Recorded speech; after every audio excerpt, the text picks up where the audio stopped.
Judge asked to temporarily close Pervert Park in Seattle after Mayor Harrell breaks his promise to act.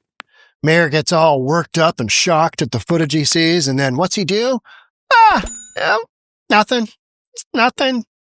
So community group goes to a judge and says, close this park down. It's an absolute outrage, the activity that's happening here. Let's get into it. What's going to happen? Here we go. We covered this with this one. Seattle wastes $500,000, the same park.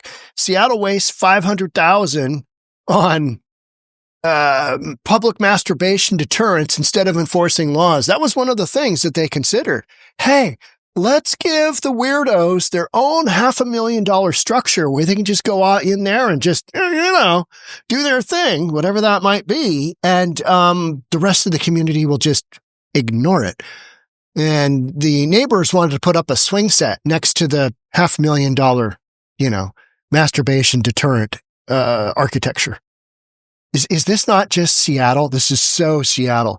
So if you want to check this out, we've been covering this story for a while. This is something they literally came up with. Let's build a structure so all the weirdos can just go in there and jack off and bang each other, and we don't have to see it. The whole thing about this is that this is public stuff. These people are getting off on the fact that they are basically having sex and getting away with it in public because Seattle law enforcement does nothing. So Seattle mayor, he's in a hot spot on this one because this is a park that has historically been just a nude park. Nudism is legal in the state of Washington, as it is in many, many other states that you wouldn't know about. But the minute it starts to turn sexual, that's when it becomes illegal. You can be out in public naked. We literally just had the Fremont Solstice naked bike ride. Like 100 people rode around with their bodies all painted up and just hanging out, taking a bike ride from Green Lake from Gasworks Park to I don't know where, because I wasn't there, because I'm not into riding a bike naked or seeing people in Seattle ride their bike naked. But you can do it, and it's not illegal. But this park here has historically been part of what the LGBTQ plus community considers like one of their parks. It was like, a little avant-garde, a little bit weird, a little bit more accepting of alternative lifestyles. And so you could go naked. But now you got so many weirdos coming from as far away as Tacoma to go beat their junk at this park that the neighbors are like, wait a minute. This is becoming a free-for-all. Let's see what Como has to say. Here we go. And Preston, as part of that lawsuit, neighbors here said that the city just did. Note that he's there at dark. He's there at dark because it's the only time people aren't jacking off in the park or banging each other in the park. Lewd acts of sex. Yeah. At night. And even then. Nothing to stop those lewd acts from happening. As a result, and as that lawsuit makes its way through the courts comes this latest motion to try to get Denny Blaine temporarily closed. July 11th could be one of the most important dates in this ongoing legal battle. It's then that a judge will decide whether to keep Denny Blaine's nude. Okay, let's talk about this for just 1 second.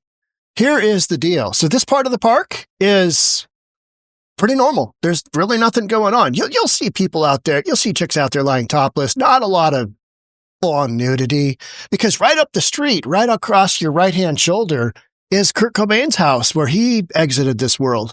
This is an epic area of Seattle. Some of the most expensive real estate in Western Washington is right there. And we'll look at a map here. But up here, pretty normal. But you walk past down here and you're going to drop down several steps, and that takes you out onto basically a waterfront area on Lake Washington. And that's where all the weirdos kind of do their thing. But there's people up in this area that are now just taking free range of the whole thing, and they're just literally going to Pound Town. Beach open for the summer or close it temporarily. This is about restoring public safety. It's not about restricting access. For years, neighbors say they have witnessed everything from lewd sex acts here to drug use. And despite an ongoing lawsuit between those neighbors and the city of Seattle, they say they are not waiting around for a final decision for changes to be made here. It's the reason why they say they are asking the court to close Denny Blaine temporarily. Women don't feel safe. Children don't feel safe. People are being approached daily when they come out of their homes. Yet for years now, routine visitors here insist this is their happy place. This day and age, more than ever, it is extremely important to have areas that are kept sacred. If this temporary closure is... But that's sacred to the LGBTQ plus movement. That's what he was about to say. And I get that. They feel like this is their park. So shutting it down feels like a total affront to the LGBTQ plus community.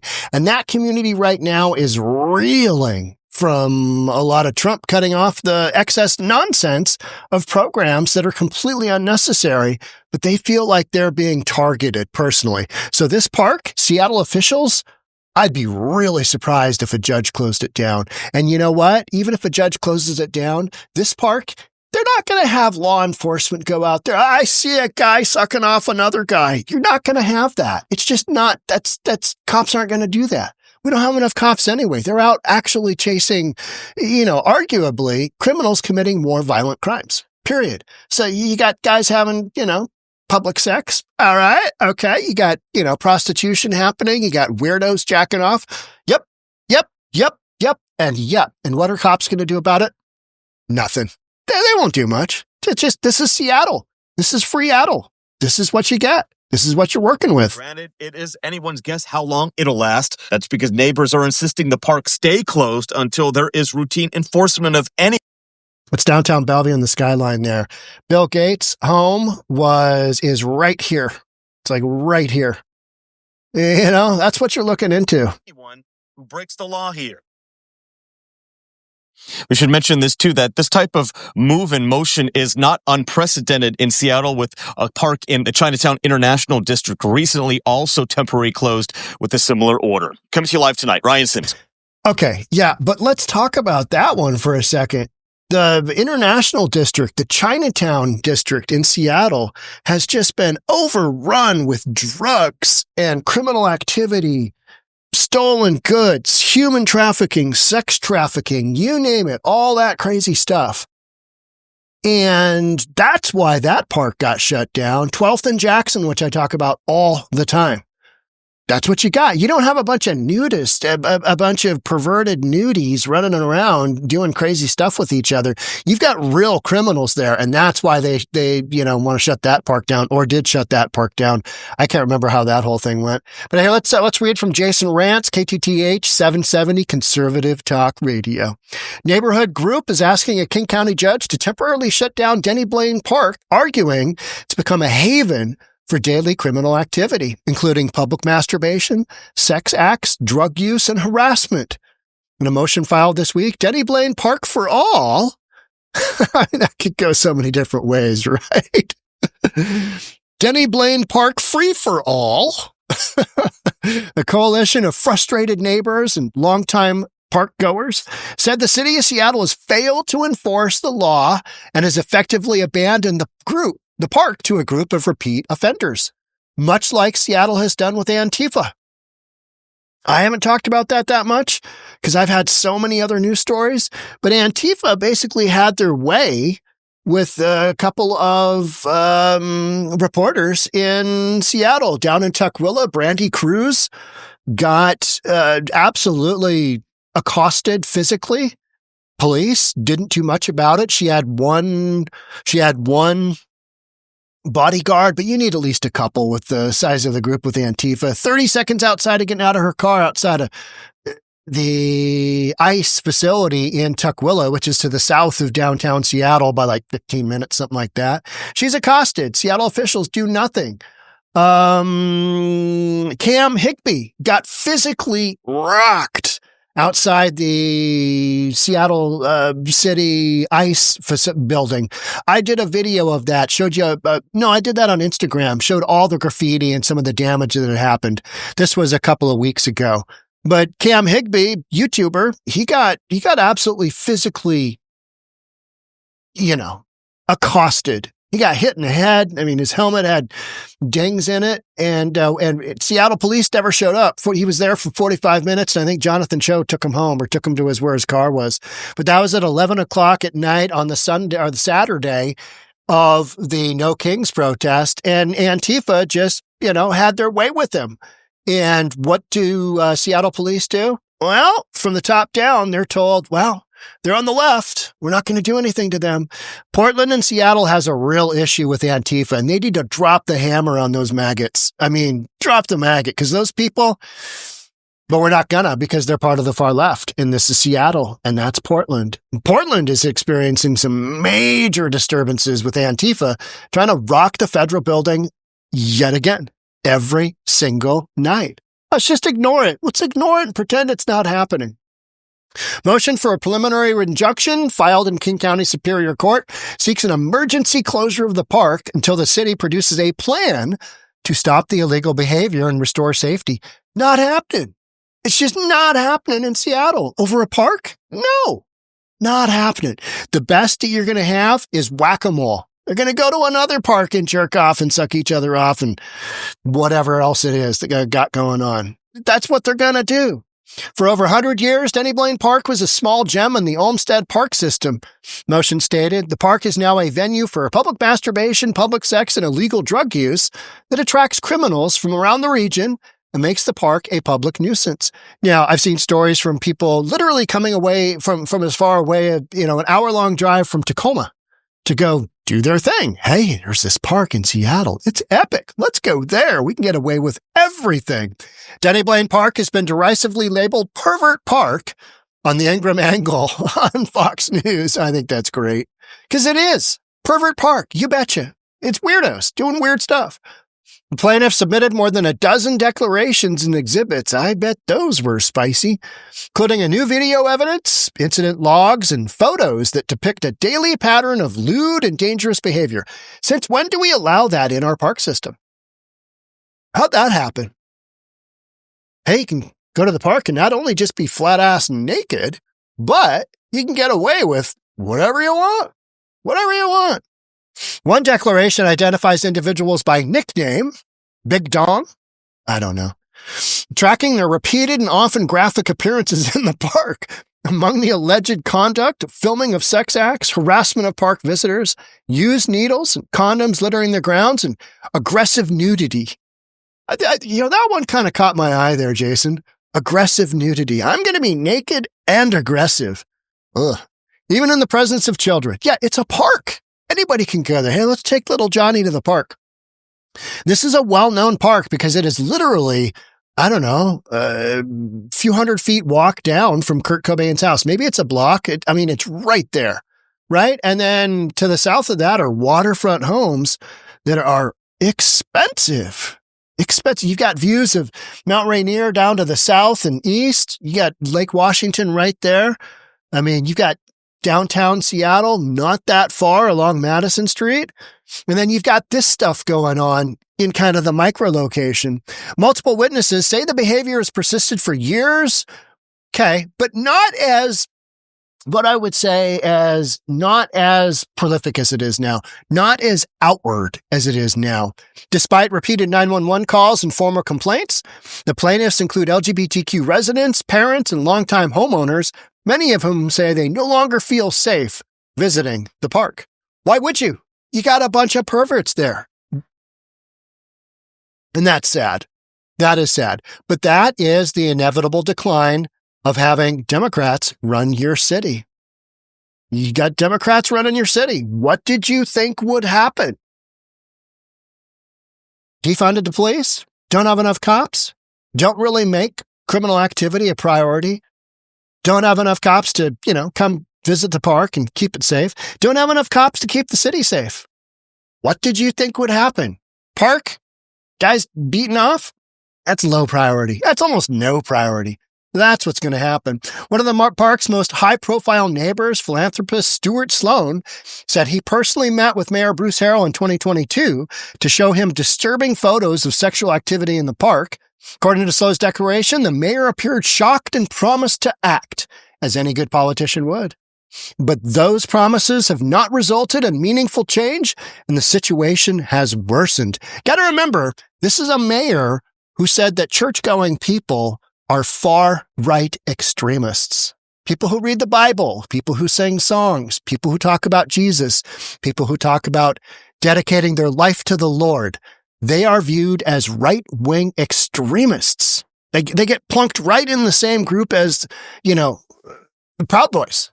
Oh, you go to church? Good Lord. I mean, literally. You go to church? Oh, far-right extremists. Seattle for you. Even Friends of Denny Blaine, a nudist-friendly advocacy group, has acknowledged the severity of the problem. Recent poll they conducted found that nearly 50% of their followers had witnessed either public masturbation or sex acts in the park, according to one declaration. And the other are lying, because they've all seen it. I mean, it's just not that hard. You just go there and, my understanding. I have not gone there. I drive by on my boat fairly often, and you can kind of see that lower area. It's just a bunch of nude people. Yeah, whatever.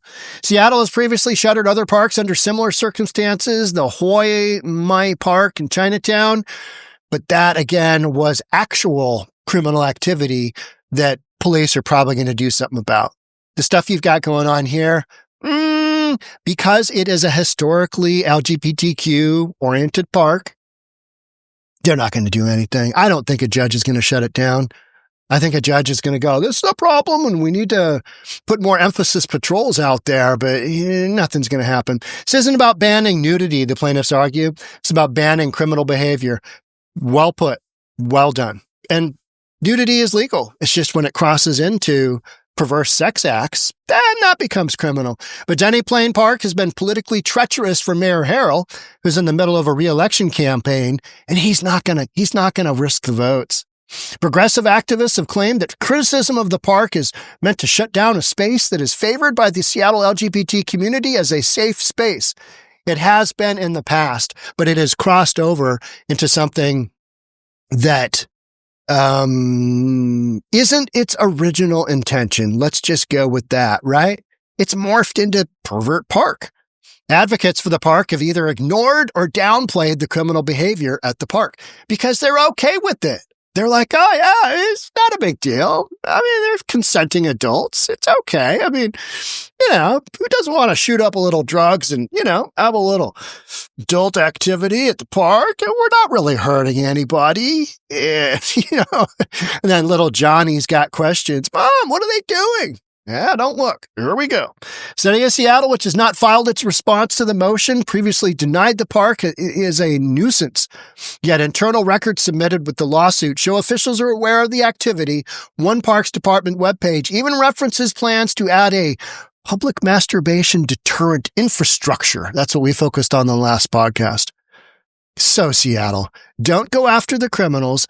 Don't make it okay for grandmas and grandpas and grandchildren to go to the park. Give the perverts, the park perverts, a public masturbation infrastructure, a building they can go in and just do their stuff at the park. What goes on in there? Don't want to know. Bleach and power washing. Yep. For now, residents are asking the court to step in where the city has failed. But here's the thing. So they closed the park down. For how long? For how long? And then what's Seattle going to do? This is Seattle, after all.